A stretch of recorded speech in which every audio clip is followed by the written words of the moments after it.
The world's newest country turned 1 year old on Monday. After separating from Sudan on July 9, 2011, South Sudan is celebrating the anniversary of its independence. The BBC has more. Thousands gathered in South Sudan to mark the occasion, where President Salva Kiir is expected to speak. It's been a difficult year for people living on both sides of the border. South Sudan's transition to independence has been anything but smooth. Bloody border conflicts with Sudan have threatened to erupt into an all-out war. NPR's Morning Edition points out the hurried peace treaty left a number of crucial issues between the two countries unresolved. Borders, boundary, oil revenues, wealth sharing, citizenship, identity. Everybody now says there was too much of a rush. South Sudan faces economic troubles as well. The country closed its profitable oil pipeline in January.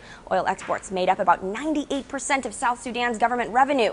And as Al Jazeera reports, the country has been economically crippled since the shutdown. People in this market will tell you that food is up to 80% more expensive than this time last year. This is clearly an unsustainable situation. Despite the country's economic woes, many South Sudanese remain optimistic about their future. CNN reports South Sudan has endured many hardships to gain its freedom, and the people want to celebrate. 50 years of civil war, before that, slavery. So really, they are still shouting free at last, and even if their country has let them down, they are just so excited to still have their independence. But many observers are worried about the future of South Sudan, particularly if it cannot find peace with its northern neighbor. A writer for The Guardian says it's time for the international community to step in and support the free state it helped create. Peace and liberty were hard won with international support at every step. The same friends are needed now more than ever to bring the conflict in the border areas to an end and to immediately support the humanitarian effort at the border to save the lives